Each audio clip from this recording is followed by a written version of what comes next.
खुलुमबाय आं सिबि रानी ब्रह्म नोंथांमोनखौ आंनि एसबि बड' निउज चेनेलाव गासैखौबो बरायबावनाय थाबाय नोंथांमोननि थाखाय आं गोदान मोनसे भिडिअ लानानै फैबावबाय अन्नानै भिडिअखौ जोबजासिम नायलांदो हाग्रानि मैसोनि गाग्लोबनायाव हाग्रा बिफानाव मावनाय सासे मावथिनि जिउ खहा हाग्रानि मैसोनि गाग्लोबनायजों जिउ खोमानो गोनां जाबाय हाग्रा बिफानाव मावनाय जेहरुल इस्लामा मानास माहारियारि हाग्रामायाव डिउटि होबाय थानाय समावनो बे जाथाया जानो मोनदों हाग्रानि मैसो फैनायखौ होसोनो थांनायावनो जेहरुल इस्लामा गोग्लैदोंमोन बेयावनो हाग्रानि मैसोआ बिथांनि सायाव गाज्रियै गाग्लोबदों जायजों बिथाङा गोब्राब जोखोम जानो गोनां जादोंमोन उनाव बिथांखौ फाहामथायनि थाखाय बरपेटानि फकारुद्दिन आली आहमेद देहा फाहामसालियाव थिसननाय जादोंमोन नाथाय बिथांखौ दा रैखा खालामनो हानाय जायासै बिथाङा कलगासिया आमगुरि गामिनि थागिबि दिनै जानो गोनां सानखान्थि आयदानि आनजादखौ दोनथ'नाय जाबाय थाखो 11 नि दिनै जानो गोनां सानखान्थि आयदानि आनजादखौ दोनथ'नाय जाबाय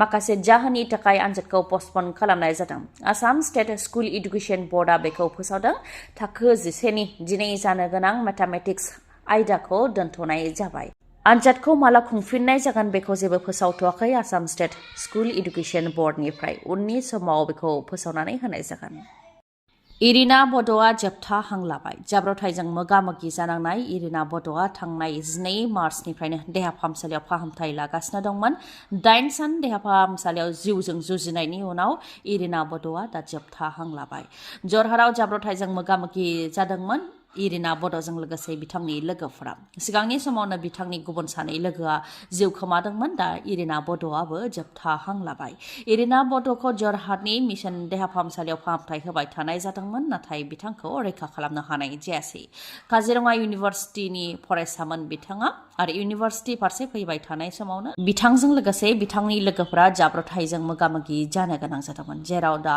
इरिना बड'आबो जोबथा हां लानो गोनां जाबाय फोरमायथिनो गोनांदि इरिना बड'आ सनितपुर जिल्लानि थागिबि आरो नखरनि सासेल' फिसाजोमोन बिथाङा दा बिमा आरो बिदाखौ अरायनि थाखाय बे बुहुमाव एंगारलांबाय इरिना बड'जों लोगोसे जिउ खोमानांनाय बिथांनि लोगोफोरनि मुङा मुस्ताफा मुजाहिद आरो इरफान हुसैन BTCआव साख्रि ओंखारदों गासै 420 पस्टनि थाखाय फोसावथाय होदों PNRD बिफाननि सिङाव थानाय VGDCआव गोदानै क्रिएट खालामनाय पस्ट सेक्रेटारिनि थाखाय हांख्राय हरदों जायफोर गोसो गुदुं बिथांमोनहा एप्लाइ खालामनो हागोन BTCनि CSB वेबसाइटआव थांनानै एप्लाइ खालामनो हागोन 24 मार्चनिफ्राय 7 एप्रिलनि गेजेराव एप्लाइ खालामनो हागोन एप्लाइ खालामग्राफोरा बिटिआरनि थागिबि जानो नांगोन आरो आसामनि एमप्लयमेन्ट एक्सचेन्जआव रेजिस्टार खालामनाय जानो नांगोन लोगोसेनो बिश्वनाथ आरो सनितपुर जिल्लानि बर' गामिफोर जायफोर गं 60 गामिया उदालगुरि जिल्लायाव बिटिआर गोरोबथानि गेजेरजों सोजादों बिथांमोनहाबो बे साख्रिनि थाखाय एप्लाइ खालामनो हागोन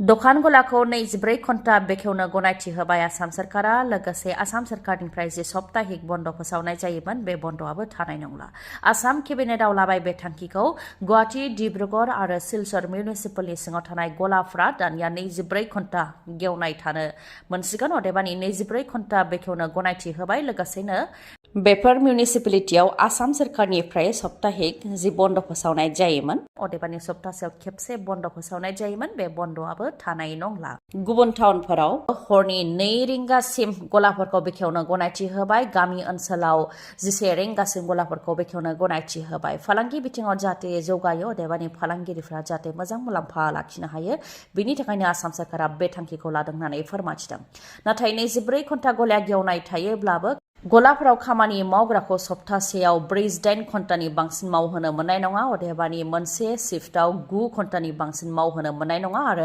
24 घन्टायाव 3 शिफ्ट लाखिनो नांगोन होननानैबो आसाम सरकारनिफ्राय फोरमायथिदों नाथाय जौ गला आरो बारनि थाखाय बेयो एप्लाइ जानाय नङा जौ गला आरो बारनि थाखाय सिगांनि बायदियैनो नेम निथिफोरा थागोन भारत हादरनिफ्रायनो नाक्सालाइट उदखारिखौ गैयै खालामनो थांखि मिरु नखर मन्त्रि अमित शाहनि फैगौ बोसोरनि 31 मार्चनि गेजेरावनो भारत हादरखौ माओइस्ट गैयै खालामनाय जागोन होननानै बुंथिबाय मिरुनि नखर मन्त्रि अमित शाह बिथाङा फोरमायथिनो गोनांदि छत्तीसगढ़आव मोननै अपारेशनाव 30 नाक्सालाइटफोरखौ गावथारनो हादों सिकिउरिटि फर्सआ छत्तीसगढ़नि बिजापुर आरो कनकर जिल्लायाव उदखारिफोरखौ गावथारनो हादों गासै 30 नाक्सालाइटफोरखौ गावथारनो हादों जेराव सासे पुलिस जवानाबो जिउ खोमानो गोनां जादों बिजापुर जिल्लायाव फुंनि 7 रिंगानिफ्रायनो स्टेट टास्क फोर्सजों लोगोसे डिस्ट्रिक्ट रिजार्व गार्डआ नाक्सेलाइटफोरजों गावलायलायदों जेराव सा 22 नाक्सेलाइटफोरखौ गावथारनो हादों आरो बेयाव सासे पुलिस जवानाबो जिउ खोमानो गोनां जादों।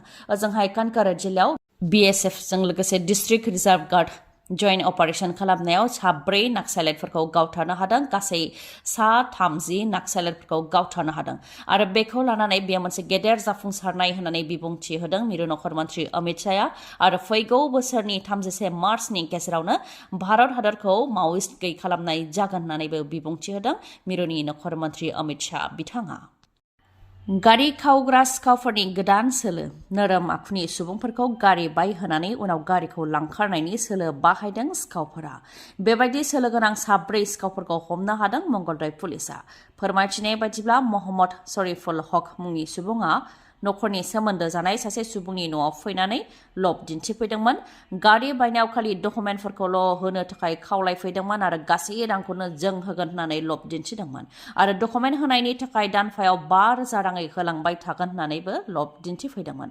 बे लेखायै डकुमेन्टफोर दिहुननानै होनायाव बे डकुमेन्टखौ लानानै मोहम्मद शरीफुल हकआ अंकुर गगैनो हैदोंमोन आरो रंगियानि महेन्द्र डिलारनिफ्राय गारिखौ किस्तियाव बायदोंमोन। गारिखौ किस्तियाव बायनायनि उनाव सेथि आरो नैथि किस्तिखौल' होदों आरो डकुमेन्ट बिगोमानोबो खेबसे खेबनैयै 5,000 राङै होदों। बेनि उनावनो सिखावफोरा गोमालांदों। Phone हरब्लाबो phone हमाखै। ओजोंहाय गारिनि श'रुमनिफ्राय डकुमेन्ट बिगोमानियाव फैनानै हाराहास्ति खालामफैबाय थादों। बेफोर गासै जाथायखौ लानानै डकुमेन्ट बिगोमाया पुलिस थानायाव एफआइआर होनायाव मंगलदै पुलिसआ 4खौ एरेस्ट खालामदों। हमजानाय 4फोरनि मुङा अंकुर डेका, पाराग दिहिंगिया, प्रान्जल दास आरो कौशिक चौधुरी। दुथांफोरा बेबायदि गारि बायखांनायनि उनाव बेफोर गारिखौ गुबुन रायजो आरो गुबुन हादरावबो दैथायहरो होननानै मिथिहोदों। आईसीसी चेम्पियन्स ट्रफी देरहासारनो हानायनि थाखाय भारतनि क्रिकेट हानजानो राङारि बान्था होनो थाखाय फोसावबाय। Board of control for cricket in India BTCआव भारतनि हानजानो 58 कौटि रां होनो थाखाय फोसावबाय। गेलेगिरिफोरजों लोगोसे कोच आरो सापर्ट स्टाफफोरखौ मान होनो थाखायनो बे राङारि बान्थाखौ होनो थाखाय फोसावनाय जादों। इन्डियान क्रिकेट टीमनि केप्टेन रोहित शर्मानि दैदेननायाव भारतनि हानजाया आईसीसी चेम्पियन्स ट्रफी गेलेनायाव डमिनेट खालामदोंमोन। अदेबानि मोनफ्रोमबो गेलेनायाव देरहासार जानो हादोंमोन आरो फाइनाल गेलेनायाव निउजिलेन्डखौ फेजेननानै ट्रफीखौ देरहासार खालामनो हादोंमोन। बेनि थाखायनो गेलेगिरिफोरजों लोगोसे कोच आरो सापर्ट स्टाफफोरखौ मान होनो थाखाय गासै 58 कौटि रां होनो थाखाय फोसावबाय। बेनि मादाव भारतनि क्रिकेट टीमनि 15नो साफायाव 3 कौटि राङै होनो थाखाय फोसावबाय। बेजों लोगोसे इन्डियानि हेड कोच गौतम गम्भीर बिथांनोबो 3 कौटि रां होनाय जागोन आरो सापर्ट स्टाफफोरनो 50 लाख राङै होनाय जागोन होननानै फोसावबाय।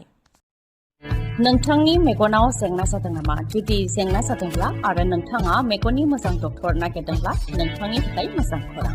बङाइगावनि आइ हस्पिटालाव फैगोन सिनियर आइ स्पेशलिस्ट डक्टर प्रबिन बसुमतारी।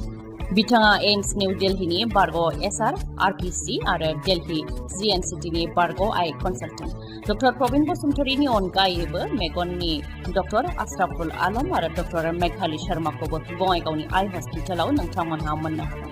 लोगोसेनो कम्पिउटार पेकनि गेजेरजों केटारेक्ट सार्जारि खालामनो हागोन, जेराव जेबो सानाय गैयालासे, सुथेनाय गैयालासे आरो गोख्रैनो गाहामाव फैफिननायखौ नोंथांमोनहा मोननो हागोन। आबुं थङा जाहैबाय बङाइगाव लवार आसाम हस्पिटालनि उल्था दिगाव बास स्टेन्डनि साखाथियाव। फुंनि 10 रिंगानिफ्राय मोनाबिलि 3 रिंगासिम मेगननि डक्टरखौ मोननो हागोन बे बङाइगावनि आइ हस्पिटालाव। माबाफोर सुलुं लानो गोसो दंबावोबा नोंथांमोनहा 6900949900 बे नाम्बाराव कल। दिनैनि भिडिअआ एसेनोसै। गाबोन आरो गोदान भिडिअजों लोगो मोनफिनबावगोन। नोंथाङा दासिमबो आंनि चेनेलखौ साबस्क्राइब खालामाखैबा अन्नानै साबस्क्राइब खालामदो, लोगोसे लाइक, कमेन्ट आरो शेयार खालामनो दाबाव। गोजोन्थों।